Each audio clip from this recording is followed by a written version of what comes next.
जय हिंद दोस्तों, जय हिंद बच्चों। ज्योग्राफी 362 में आपका स्वागत है।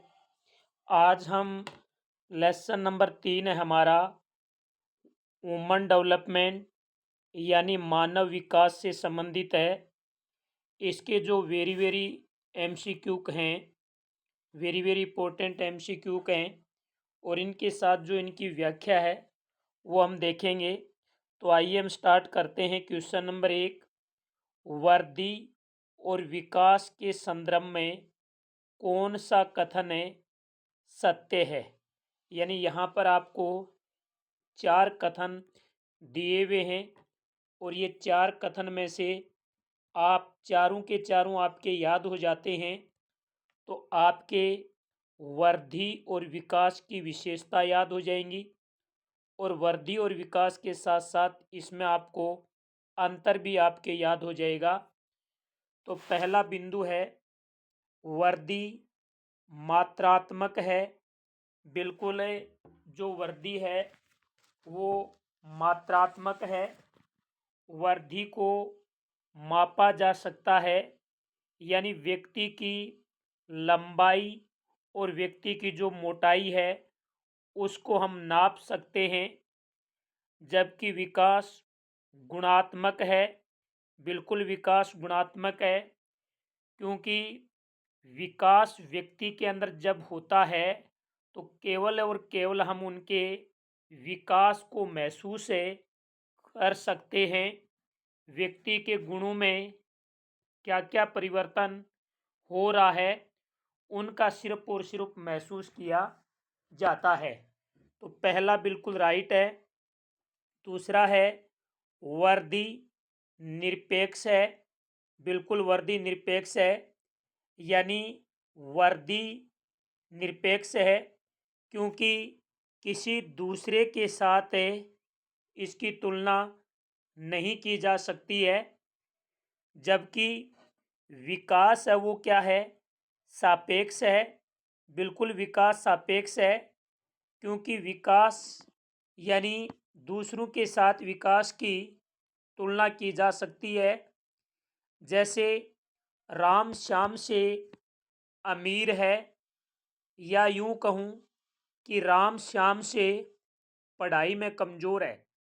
तो इस प्रकार से हम वृद्धि निरपेक्ष कैसे है वो भी देख सकते हैं, और विकास सापेक्ष कैसे है ये भी देख सकते हैं। 3 नंबर है, वृद्धि नकारात्मक एवं सकारात्मक दोनों है। बिल्कुल वृद्धि है वो नकारात्मक भी है, यानी ऋणात्मक भी है, अर्थात वृद्धि में ह्रास भी हो सकता है। वृद्धि सकारात्मक है, यानी धनात्मक है, अर्थात इसमें वृद्धि भी हो सकती है। जबकि विकास केवल और केवल क्या है, धनात्मक है, सकारात्मक है, अर्थात विकास उस समय होता है जब गुणवत्ता में सकारात्मक परिवर्तन होता है। अगर किसी व्यक्ति में अच्छे गुण आ रहे हैं तो वह है विकास। अगर उसमें बुरे गुण आ रहे हैं तो उसे हम विकास नहीं कह सकते हैं।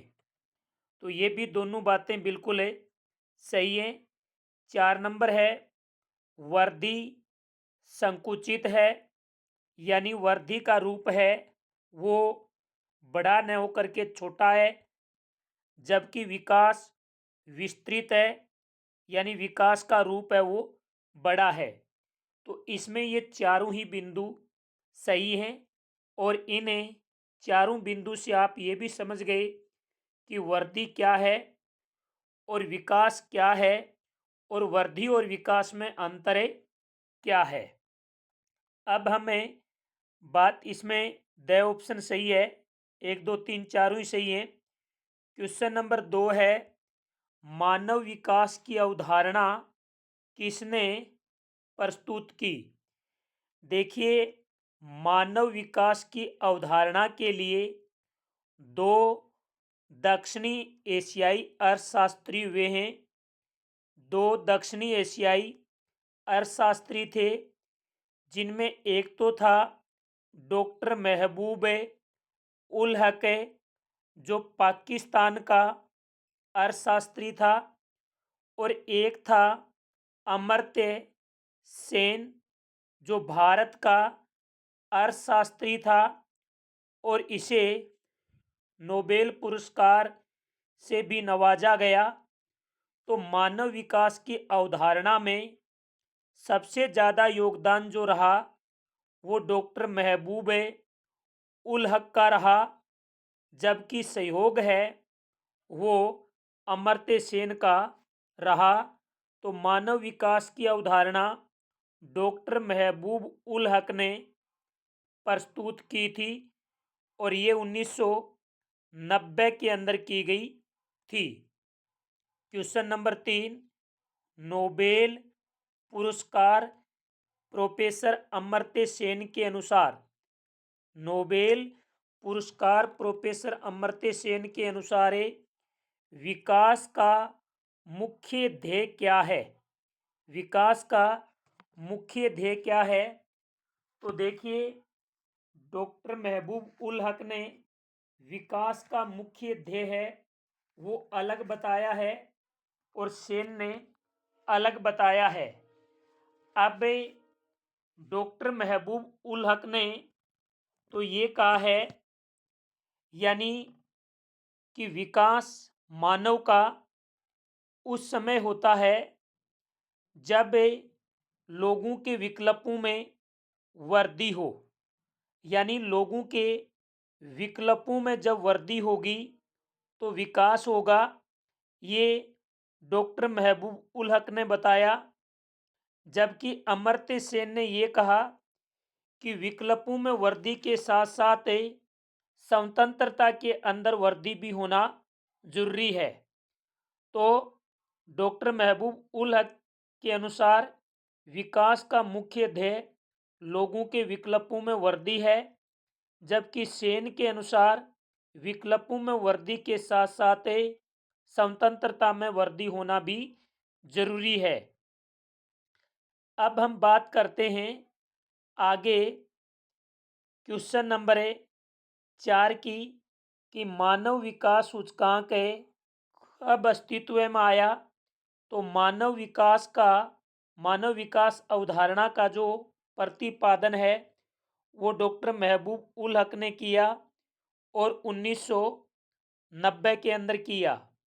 यहाँ पूछा है मानव विकास सूचकांक, यानी ये HDI का पूरा नाम है ह्यूमन डेवलपमेंट इंडेक्स, यानी मानव विकास सूचकांक।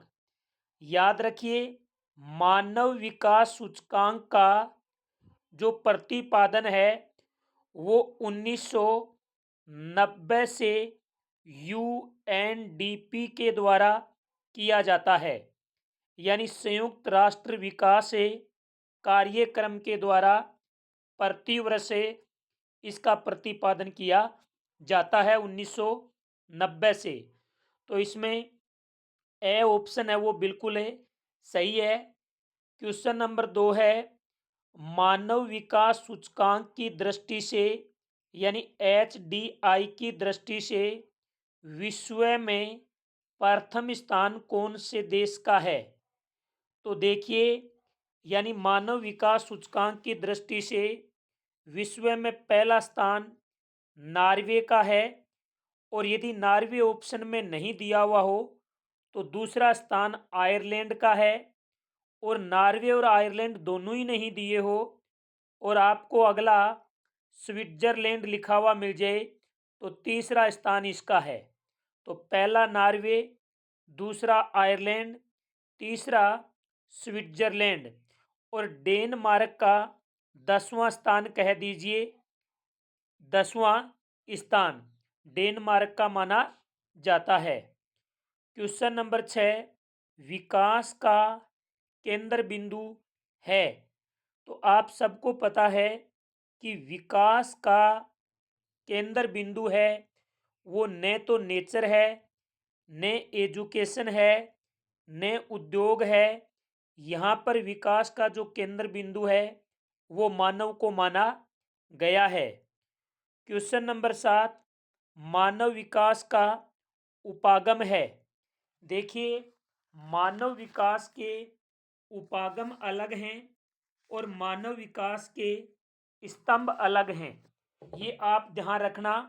यहाँ पर मानव विकास के उपागमों की बात की गई है। तो मानव विकास के उपागम कितने हैं? 4 हैं।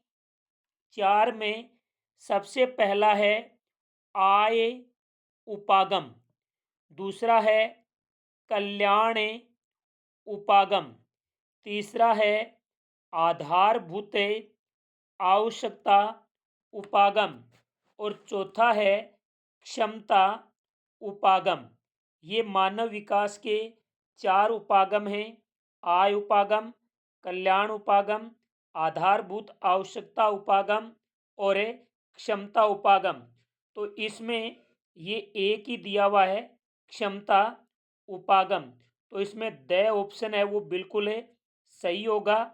समता, तत्पोषणीयता, उत्पादकता एवं सशक्तिकरण, ये जो 4 हैं ये मानव विकास के क्या हैं? मानव विकास के ये स्तंभ हैं, या यूं कहूं कि मानव विकास के ये घटक हैं। ये 4 मानव विकास के स्तंभ या घटक हैं और ये जो मैंने आपको 4 बताए हैं ये मानव विकास के उपागम हैं। अगला क्वेश्चन नंबर 8 है, मानव विकास का सबसे पुराना उपागम कौन सा है? 4 उपागम दिए हैं, अभी मैंने बताए थे वही। आय उपागम, कल्याण उपागम, आधारभूत आवश्यकता उपागम, क्षमता उपागम।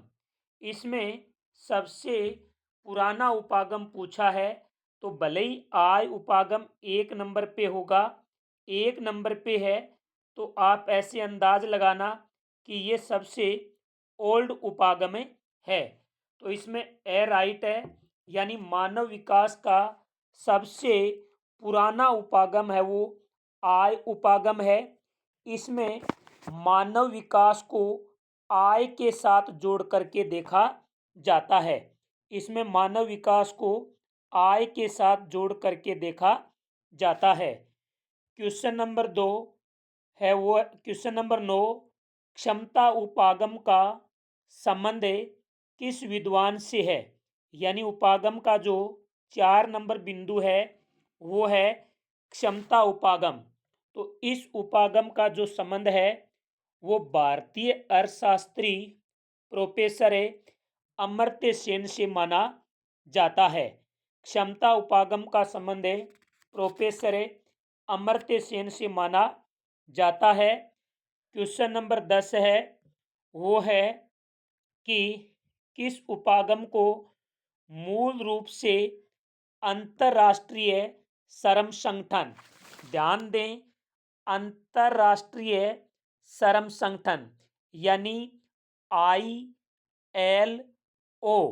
ILO का पूरा नाम क्या है? वो है अंतरराष्ट्रीय श्रम संगठन। ILO का पूरा नाम है अंतरराष्ट्रीय श्रम संगठन। अब देखिए प्रश्न है कि कौन से उपागम को मूल रूप से, कौन से उपागम को मूल रूप से ILO ने प्रस्तावित किया? तो आप सबको पता है कि ये आधारभूत आवश्यकता उपागम को इन्होंने प्रतिपादित किया था।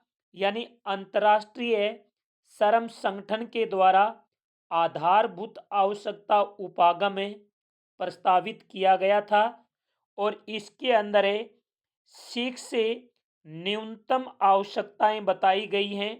वो 6 न्यूनतम आवश्यकताएं कौन कौन सी हैं? जैसे स्वास्थ्य है, स्वास्थ्य के साथ साथ शिक्षा है, शिक्षा के साथ साथ भोजन है, भोजन के साथ साथ जलापूर्ति है, स्वच्छता है, आवास है। ये क्या है? इसकी 6 न्यूनतम आवश्यकताएं बताई गई हैं। तो इसमें स ऑप्शन है वो बिल्कुल राइट होगा। क्वेश्चन नंबर 11वां है वो है, भारत में सर्वाधिक मानव सूचकांक वाला राज्य है, यानी भारत में सर्वाधिक मानव विकास सूचकांक वाला राज्य कौन सा है?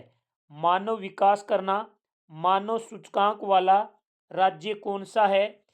भारत में पूछा है। यदि यही प्रश्न आपको विश्व में पूछा जाता तो आपका उत्तर होता नॉर्वे। आपका उत्तर होता नॉर्वे। भारत में पूछा है तो मैं आपको बता दूं, वो है केरल। यानी मानव विकास सूचकांक की दृष्टि से भारत में केरल का पहला स्थान माना जाता है, और जिसका प्रमुख कारण है वो है साक्षरता। वो क्या है? साक्षरता मानी जाती है। यानी मानव विकास में केरल का जो प्रदर्शन है वो पंजाब और गुजरात से अच्छा है। पंजाब और गुजरात से वो क्या है? अच्छा है। तो आज इस वीडियो के अंदर हमें 11 क्वेश्चन ही देखेंगे, और जो बाकी के क्वेश्चन बचे हैं वो हम इस लेसन के दूसरे वीडियो के अंदर लेके आएंगे। तो उम्मीद करता हूँ कि वीडियो आपको अच्छा लगा होगा। तो वीडियो को लाइक करें, शेयर करें।